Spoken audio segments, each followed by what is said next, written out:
So, some of this onus goes on the homeowners too. Yeah. Like, I'm sorry, but you're beating these poor guys up for the cheapest price, which is terrible. You want these guys to be profitable. Correct.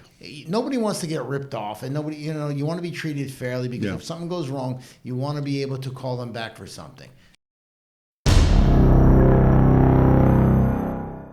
Hello, Tom Levecki here with the Straight Dirt Podcast, episode number 1, with the man himself, Steve Griggs of Steve Griggs Design. Welcome to your podcast, Straight Dirt. How you feeling? Super pumped. Hey, my name is Steve Griggs. Real quick, I've been designing and building outdoor living spaces for the last 40 years. I've installed thousands of jobs. So, yes, I do consider myself, shameless plug, an expert. Listen, truth of the matter is, what is it? Malcolm Gladwell says you need 10,000 hours to be an expert. You're way past that. And that's why I partnered with you to do the show. It's based on his book, Straight Dirt, which is an Amazon bestseller. We'll put a link in the bio below, and we'll get started. So, when you get a backyard, especially backyards that you do, these are a big investment, a time investment, a familiar investment. We always talk about competing with other resources you might spend your money on. But unfortunately, a lot of bad actors in this space, as we know, Steve. What are some of the things to look out for in the shady tactics that some other contractors do? I wouldn't call them shady tactics. I just think that if you're not experienced in the contracting world, a few things that you just need to be looking out for, right?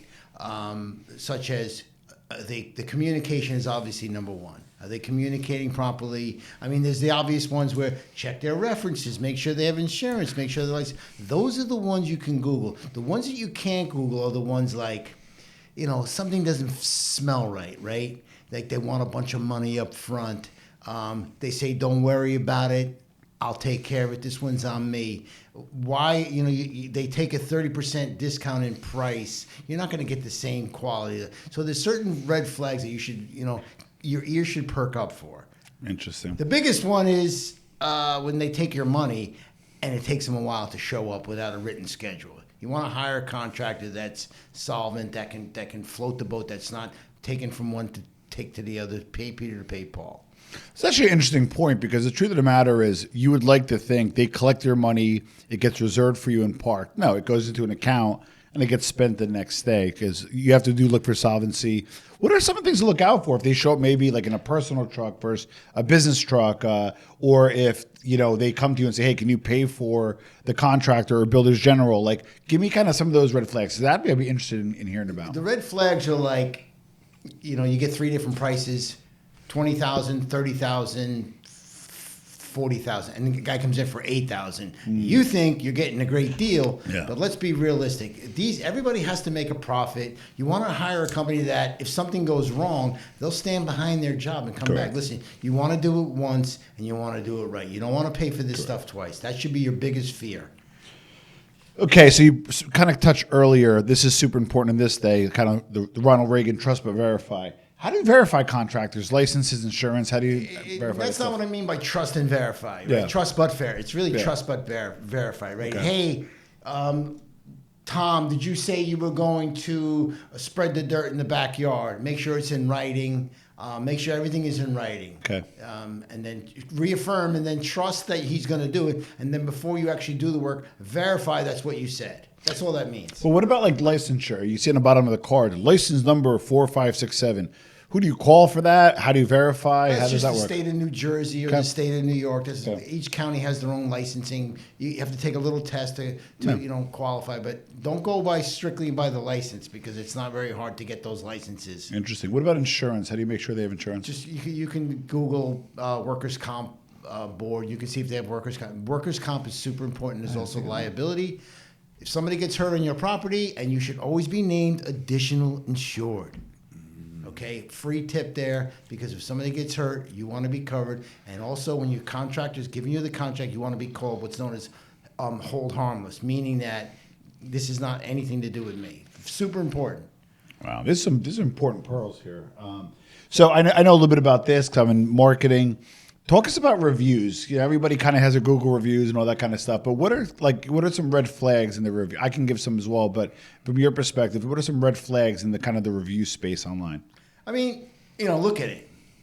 we're contractors. We're human. Everybody, there's no way you can have 100 reviews and everybody gave you, and there was no problems. What the reviews I like to look for is where was the problem and how you handled it. Yeah. Right? That's the big one. Hey, this didn't happen. This was delayed. And Steve was able to make a few arrangements and get it done. Anybody can look great. It's when the shit hits the fan, how are you going to step up and solve that problem? Well, that's the thing. It's not about how you act. It's how you react. All right, got to share a fun one. Let's have a little fun with this today. Tell us like a horror story that you just had to fix. Unfortunately, you felt bad for the person, but at the end of the day, it was a horror story for them, and you were able to fix it and turn it around. It's one that's very fresh in my head. We built an 8-foot retaining wall over a tennis court. I've told the story before. Yeah. We had a storm. The wall came tumbling down. Thank God nobody got hurt. Within 24 hours, I had the pool drained, the place cleaned up. But it was an expensive lesson for me. Like, just be careful, stand behind your word, make lemons out of lemonade. And I was able to take that and use that for reviews as to when things go bad, how do you, course correct it and get through it, right? And let's make a statement right now. I don't care what contractor you are. Something is going to go bad at some point, at least once. Absolutely. Whether something's going to happen sooner or later. Like they say, you don't need insurance until you need insurance. Exactly. So I also noticed, you and I chatted a little bit offline one time, that some of your business is the fix-me-ups, meaning they got screwed, they got effed, and you had to kind of come in and redo the work. So, how prevent, obviously we want everybody to go with you and check you out, but, how can you prevent that? What are some of the things to look out for? Because, that's an expensive lesson on the homeowner. Well, that's just somebody, hiring the wrong contractor. Always get a good design. Get a good design. I can't emphasize the design will put everybody on the same page. It'll minimize your risk. Scope of work, a written scope of work, exactly what are you going to get. And really, mainly, it's like what is not included. I know what's included because you have it on the plan and the scope of work. Tell me what's not included. Tell me the exclusions. What are some of the games people play? I bought a new construction home one time, and very expensive home at the time. And when I got it, there wasn't toilet paper holders, there wasn't certain mirrors, there wasn't, shower doors. I didn't think of it. Like for $1 million, I thought there'd be shower doors. It was in a whole exclusion list that he kind of held back. So meanwhile, I spent like $10,000 on like shower doors, right? The little gamesmanship on the extras. What are some of the games people play on the scope of work that maybe exclude conveniently, or on the scope of work? What type of games you see some unscrupulous guys play and gals? It's simple, like I've noticed this sometimes on a swimming pool. They'll dig the hole, and then trucking of removal of dirt is extra. What am I going to do with the 200 yards of dirt? Yeah. Like, you know what I'm saying? Like and gravel. They give you one load of gravel. Like, what's coming down the pipe. Don't lowball the price and then add it later. That really is one of my pet peeves. I'd rather just be very transparent and upfront and tell them what's going to be. So at this filming, we're in late February, and the truth is, guys are going to do stuff last minute. I'll admit that. But you're not getting, ready for Memorial Day if you call you, in April and May. They need to call you now. Can you share a design that you shared? We'll also put the digital asset up. Why don't you show a little bit about your design that you brought and kind of how your process works? So this is a backyard in Warren, New Jersey. And this is what's known as a concept plan. This is after my initial meeting with the client. So basically, it's a hand-drawn color rendering because I don't do the 3D in the CAD files. I have people that do that. So we kind of come up with the concept. I like it the old school way. This is done with pastels, magic markers, and that's really it, old school. Love it. Then we'll take this concept plan, we'll review it with the owner, and then we take it to the next phase. We got the engineering involved. He will have to do the structural drawings for the deck, the pool, and then we've done. I will send you the 3D renderings of this. That looks very nice. Yeah, so the client can really picture the view. So give us a little bit of the magic. This is a blank slate. This is all grass in real life. This is empty. Why this here? Why that there? Let's go a little bit of the magic of the artistry. I mean, you basically want to meet with the client, talk to them, see what they like. They don't want to kill all the grass space. They want to keep it open to play. Yeah. And you just listen to what they need to have. They need to have the barbecue, the pergola, the outdoor kitchen, the swimming pool, and you need to have a fence. And they don't want to see their neighbors, so I need to put large evergreens in this. So I'm taking this all in, and then we just lay it all out in the paper, right? So it takes me about 4 or 5 hours to crank out one of these drawings after I think about it all and then put it on paper. Wow. And this is definitely the first step in creating somebody's visual backyard. And then also you kind of take their lifestyle into account. And am I a cigar guy who likes to sit out in the summer? Hey, get me a pergola, maybe a TV. Am I a super family guy where I got younger kids that I'm going to be in the pool all the time? So I'm assuming you take like lifestyle in consideration as well, correct? That's part of the first initial meeting. It's like this guy here. So this particular one has a covered pergola, a motorized pergola. She doesn't like the bugs, so we can put screens on it. Oh, wow. She don't like it to be cold. Heat outside? Yeah, we have the barometric heaters. This is the client here. We're going to be doing this job in the spring. This is the one here that I handed the can of spray paint to because the spray paint is super critical tool in my arsenal where she actually spray paints because the husband's an orthopedic surgeon. Yeah. He couldn't visualize it, so we spray painted it out on the lawn. So you take all that in. We have a fire pit for the kids, and this is actually an expanded hockey rink on the driveway. Oh, wow. So you get together the big wish list. You design it where it looks the best, and then based on budget, you can always scale it up or scale it down. I also noticed, for example, you put up some privacy trees that'll have a nice aesthetic. It'll feel really good, but you don't put up like an ugly fence. You know what I mean? Or it may have a fence, but And you it's need a not fence because seen. of a pool, but you don't see it. Correct. That's my point. So you get the aesthetic or the protection of the fence, but you also get like the aesthetic. So I do like that. And then I noticed you're also recommending doing some stuff up front as well. Correct. Correct. Because you want to design the whole property like it's one unit, not one guy did this, one guy did that. You want to make it all harmonious and as You one want unit. congruency. Yeah, because what you don't want is if you're going to have this type of house, you don't want to like be in your backyard and you're in Beverly Hills and go out front and you're back in just kind of like, hey, dead grass and stuff. So that makes sense. And then also from the flow, right? So I noticed it kind of has like a nice little, like, I don't know if it's feng shui or whatever the word I'm looking for, but it looks like it kind of flows nicely. It's not like cloggy here, but it's all, like you said, you're saving the grass. Give us kind of like, how did you measure out where you wanted everything to go? I mean, just some technical terms is I have to have the pool so many feet away from the property line due to the town restrictions. You basically want to just create the traffic flow, right? You want to be, I have to get from the downstairs where the restroom is out to the pool, so we need a pathway there. But it's not a main pathway, it's a secondary pathway. So it could be stepping stones in the grass. Got it. Coming off the deck will be a larger set of stairs, wide enough where somebody can come up and somebody can come down. Now, excuse me, pardon me, I got to get out of the way. Got it. You want to incorporate some lounge chairs. And you want to kind of just lay the space out. You want to design the space first before you start picking out trees and bushes and all that. Now, any level, whether it's a high budget or low budget, people do have a budget, right? Let's say I'm looking at this and I buy into the concept and there's certain core things I want to keep. I want to keep the pool. I want to keep the pergola. I want to keep the hockey rink. But let's just say I had to budget it down 20% or 15%. What are some of the areas you have flexibility on a project like this? Just out of curiosity. I mean, the pool's the pool, right? Yeah. The pool's going to be $100,000. Patio's going to be 40. The motorized pergola is going to be 50. I mean, the numbers just add up. Correct. So you basically have to say, okay, I love it all. Give me the have to have. Yeah. And what's a nice like to have. Yeah, exactly. So, got it. I mean, like do you that really approach. need the motorized pergola? Yeah. I mean, maybe. Do you need... The pool's the first thing, correct? Right? So you basically can just scale it down. Maybe what's another thing is like, you know what? I don't need to have instant privacy. I can wait 3 years. That's a good tip right there. Like put the trees a little small. They'll grow. Well, that was also a question I have. So let's just say, sake of argument, let's say you're a younger couple, but you're affluent, but you're younger. You're growing family. Your family needs change, or you do better financially 5 years. You can kind of do this in core phases, right? Like. Yes and no. Okay. I mean, you don't want to finalize your grass with the sprinklers and then rip it out a year later for the swimming pool, right? You want to do it the biggest stuff first, but we've done it where the pool's the biggest item. Got it. Some people don't want to put the pool in right away because the kids are too small. But what you want to do is you want to plan for it down the road, so you don't rip up sprinklers and everything in the same area. There's definitely ways to. Got it. So it's more like function and form. Hey, let's get the functional done.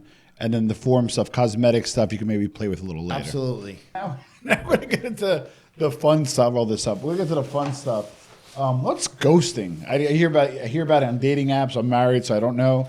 But you hear about it on dating apps and that kind of stuff. But in your business, what's ghosting, Steve? We have lots of analogies for that type of stuff.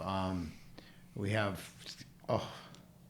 Ghosting is, let's call it this way, not to throw anyone under the bus. Ghosting is, when I get a phone call and say, hey, I hired a contractor. He was 20 to 30% lower than anybody else. I gave him his deposit, and I haven't heard from him in a month.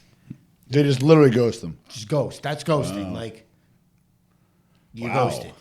It is what it is. And that's it. Like now you see me, yeah. now you don't. Yikes. Because I hate to say this, but if you were like super bad dude or gal, you could theoretically create a business, come up with nice plans, collect 10 deposits, kind of skip, and then just rename, go back. I'm just saying. Theoretically, you could. What I'm getting at is you could be taken by not going by a reputable firm. Yeah, I mean, you see it all the time on the local news. Yeah. The contractor takes the deposits. Sooner or later you will get caught, right? You can bounce around enough, but that's why you don't want to give somebody a ton of money up front. They're the wrong guy. If they need a bunch of money up front, in New York, it's $1,000 is the maximum you can take for a deposit. You want to be smart. Like you got to be smart, guys. That's actually a good point because we talked earlier. Like you really struck a chord on the insolvency of a company. Like if they're like, "Hey, I need like 50% up front," they probably need a lot of that money to keep their jobs going because you're probably paying for somebody else's job at that point. Run. You want to set up where. You want to set it up in milestones, right? Correct. So you want to talk, hey, when you dig the pool, I'll give you X. When you put the patio, Smart. I'll give you X.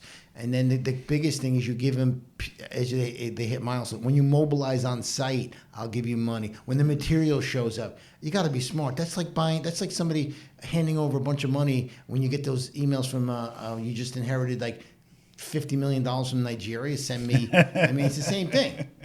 Yep. I just heard a crazy story about a woman met some guy online and pretty much gave $500,000 in crypto. And she was like a VP at like a big company, but she's single, vulnerable. It happens, man. Yeah, it happens. All right. This is interesting. I was doing a little research before I came. Drive-by shooting. What's that? Drive-by shooting. That's like, this is not Compton or a drive-by shooting. What I like to hear, this one I've been seeing this. This is another red flag. A drive-by shooting is when you give your contractor a big deposit, and he's trying to buy some time. So what he'll do is he'll drive by, he'll drop off a little gravel, spray paint out some stuff, some flags, and you get all excited, think that he's coming, and then he disappears again for another 3 weeks. He's just buying time and stalling. That's the drive-by shooting. Why don't contractors want to do the right thing? If you're like a bad actor, you can kind of make more. Like I always wonder, like, what's the motivation of being like kind of crappy in this space? It's not. Everybody's a hard worker. Yeah. They're hard workers. Yeah. It's also some of this onus goes on the homeowners too. Yeah. Like I'm sorry, but like you're beating these poor guys up for the cheapest price. Which is terrible. You want these guys to be profitable. Correct. Nobody wants to get ripped off, and nobody, you want to be treated fairly because if something goes wrong, you want to be able to call them back for something. Exactly. Now, this I found interesting, the power dynamic. You would think as the customer's always right, but there's a concept called the power flip. Can you walk through that? Power flip. Power flip is very interesting. I learned that in one of my ALP groups for the boys there. Power flip is when you give the contractor the deposit. He shows up. Before you hire the contractor, you have all the power. Yeah. As soon as you write that check to the contractor and he comes and digs an 8-foot hole in your backyard, you're kind of like married to this guy. So you basically give up the power. What are you going to do? Throw him off the job and then you're stuck with this 8-foot hole? So be careful of the power flip. But you can minimize the power flip by not giving them too much money up front and basically do it as you hit miles and always get a schedule. Probably the most important question I'm going to ask you is the scope of work. You kind of touched on it earlier. As a homeowner, the scope of work, and I do, in our business too, there's a scope of work. Now, we try our best to help people out outside of the scope, but the scope of work is what they're supposed to do. Walk us through how important the scope. Walk us, what is the scope of work exactly, and why it's so important to the process. Basically, the scope of work keeps everybody on the same page. The scope of work is basically just a verbal representation of what you're going to deliver and what you can expect, and you need to really be specific in there. Don't just write paint walls green. Yeah. Right? I'm going to prime it. I'm going to prep it. I'm going to sand it. I'm going to put 2 coats of Benjamin Moore, XYZ type of paint. The more specific you can get, the better. This way there's no discrepancies. Because if it's not clearly defined and the scope is very, general, that's where you run into problems. And it's also critical to hold them accountable too. So maybe, I call it the 1% rule. I don't check everything, but I'll take like 1 or 2% and super deep dive and make sure that's okay. Correct. So what recommendations do you have for people for maybe evaluating a scope of work during the interim? Google stuff, it's never really the right thing because I can tell when somebody's Googling right away. Yeah. I can tell immediately. You just want to, one of the biggest questions you say, what am I not seeing on this scope of work? What are the things can you anticipate that may come up? Yeah. Let the contract, they're the professionals. They're supposed to tell you. You're just a homeowner. You want to hire to get the good, but they're the professionals and you want them to be very transparent. What other expenses can I anticipate that's not on this plate, that's not on this scope of work? How do you handle change orders? We agree to scope of work. We have a great working relationship. I have some ideas later on that I want to change that, you know what? Hey, Tom, I love you, but I need a change order for this. So when is a change order needed and how do you handle those? So a definition of a change order is something that's not included in the scope of work that whether it's unforeseen, such as you're digging a pool and you hit a bunch of stumps and rocks, that's going to be a change order because it's unforeseen. Correct. Right? But a typical change order is, hey, I want to expand the deck by 200 square feet. That is a change order. That's a written change order and it should be written out in English, signed by both parties. And it may or may not have an effect on budget. It's going to have an effect because the change order is typically, it can go the other way too. So we're going to probably have some fellow contractors watching this, fellow architects, landscapers. I know they're going to watch it. How do you prevent scope creep? Because in our business, scope creep is every day. People want a lot more for what we're not paying for. How do you prevent scope creep? Oh, you mean when Mrs. Jones comes out and tells the guys, can you make this a little bigger? And terrible. Please, homeowners, do not talk to the workers. Please. They're trying to do the right job. Yeah. They want to be pleasing you, but it sends everything in mass confusion. Okay, Yeah. Scope creep is basically, the little things that just creep it. Oh, can you add this? Can you add that? The key to all scope creep, to limiting scope creep, is get a good plan. Get a good landscape design, and everything is on that plan, reviewed thoroughly, and that will eliminate scope creep. Okay, so you finish a project, you finish a beautiful backyard, you sign off, final payment. What type of warranties, insurance, what's covered, what's not covered? Walk us through that. I mean, typically, if you buy an outdoor kitchen, the appliances are covered by manufacturer warranty. Got it. If you do the job once and you do it right, the contractor, I give lifetime warranty. Yeah. Okay. I'm going to do this job right. Yeah. I'm not going to be the cheapest. Yeah. But I'll get the job done right, and I can promise you one thing: you'll never have to pay for the same job again because it'll be done right. I like that. So we're going to be wrapping up soon. So give us a little bit on kind of like your philosophy. So you talked about some of the tactical stuff, some of the things that you do, but philosophically, how do you run your business that makes you a little bit different than maybe the guy next door to you on Google? I mean, simple. We just had an incident 2 weeks ago. We did a job for a client 5 years ago. She bought a new puppy. Puppy kept getting out. And she needed a fence guy. And I said, listen, you're not going to get a fence guy to come over here to fix a little fence. They will not. I'll take care of it. I went over there, bought some chicken wire and some zip ties and fixed it. That's what I do. And call it a day. And call it a day. Well, you kind of brought up a good point because you're a boots on the ground guy. And I hate to say this, and I'm not that much younger than you, but guys like me will be in the office and on the computer and maybe sub everything out to the point of not being on site. You're a boots on the ground guy where this industry is going the other way, where they're doing stuff like remote from helicopters and stuff and crazy, you know what I mean? Remote. Whereas you're a boots on the ground guy. How critical is it to have a boots on the ground guy versus the proverbial, ivory tower digital guy? So, today I have a sport coat on. Yeah. Typically, I am in the work boots and in my boots. I saw the change of clothes in the car. That's it. Boots on the ground means you have to, you can only tell so much by pictures. You have to walk the job site, talk to the guys, talk to the homeowner. Yeah. You have to be there. You can't do this remotely. It's impossible. You can come up with a concept, but you need to have boots on the ground, meaning that you need to get to the job site, walk the job site with the owner, not have a Zoom call, get your ass to the job site and walk around with the client and make sure everything is going according to the schedule and the scope of work and the design. You want to ensure the integrity of that design that you designed for that client. What are some of the things that trends going into the summer of 2024? What are people doing now, maybe this year, that you haven't seen in other years in terms of trends and requests? I mean, that's just like a question that I get asked a lot, right? It's like, the typical stuff. Basically, what we're going to do is we want to expand the outdoor season, right? So it's typical fire pits, heaters, pergolas, that kind of stuff. Yeah. We're leaning more towards porcelain tile, exterior porcelain tile. Oh, wow. That's been very big right now. That's interesting. Different colors. It holds up? Solid as a rock, holds up. Pavers are kind of still there on the lower end. You can get a paver for $5 a square foot for the material. Porcelain's going to run you around $9 a square foot. Yeah. But it lasts forever, right? It's going to look nice, too. It looks nice, yeah. It's just a different... I have to bring up one gig that I think you've just finished up. So me being Italian-American, I spent a lot of time in Italy. My parents from there.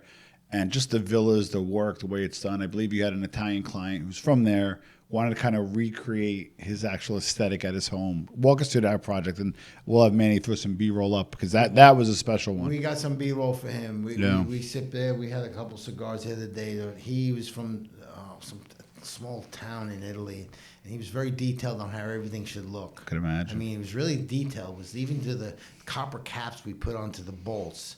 Interesting. The fireplace came from France, from a mansion in France. So he really wanted to he feels like he's back home. That's amazing. We redid the garden. He's got the garlic about to come up. So now he feels like he's part of back in the old home. So what do you say? Because respectfully, these are affluent people. These are professionals or people that have the ability to afford this stuff. Speak to the person who that should do this, because you know what, they earned it. They have the the income or the resources. But just something's holding them back. But they really kind of deserve the recognition. They really deserve do it for your family. Just speak to that person who say, you know what, like, jump in the proverbial pool. Let's do this. What's holding some of those people back, and what's your message to those people? They're just afraid. They're afraid to spend the money. Yeah. They're afraid to make the commitment. Their biggest fear is making the mistake. Their biggest fear is making the mistake. Interesting. What if I hire the wrong guy? What if I get screwed? My friends at the country club are going to laugh at me, right? Yeah. So that's the biggest fear, is holding them back. But I think everybody deserves a place where they can unplug and reconnect with the things that matter most, right? Your home, your family. Like, it creates memories. So, I mean, since COVID, everybody has their little sanctuary. It's really your own sanctuary where you can come home and disconnect and feel like you're on vacation, actually. I like that. And then also, to hedge a little bit, let's talk like businessmen, right? We are. Hedge a little bit. Hey, if I spend X amount in my backyard, the value of my home's going to go up. So worst case scenario, proportionally, I somehow, at the bare minimum, should get some of my money back in the valuation of my home. Is that a fair statement? Absolutely. I mean, you keep it in the savings account. What are you going to get, 0.05? Yeah. Put it in your backyard. I've seen surveys where it can raise the property value 20%, right? That's amazing. Curb appeal, front appeal. I mean, so it's a zero sum. I mean, it's a no-brainer. What about the real estate agents in this, the real estate investors, the flippers? What are kind of the minimum stuff you can do? Like, Tom, you throw in a pool, you throw in some porcelain. What are some of this stuff you can put in? Like, let's just say you had X amount of money, but you want an impact on the value of the home. What are like the bangers you could put in the backyard? Curb appeal. Make sure that landscape in the front is looking clean and Stuff sharp. they can see, yeah. Clean and sharp. Go into the backyard. Make sure you get some privacy, man. Everybody loves privacy. Everybody likes their neighbors but they don't want to be waving to them in their briefs, right? So you want to put some privacy up. Everybody likes that little privacy in the backyard. Put a little fire pit in. Make it your own little space. I like it. So, Steve, obviously people are going to have links below. If there's, we're going to have an audio component. So we'll have people listening on audio. But for those listening in, how can they find you? Cell phone, whatever, 914-879-5602. If you have any landscape questions, whatever. At Steve Griggs Design, the old IG, as they call it. That's right. I'm still old school. I'm still on Facebook. Love it. Steve, thanks so much. And first episode of Straight Dirt. with Steve Griggs. We anticipate doing a lot more. This was fun. I think we just scratched the surface. And Steve, thank you again. Thank you.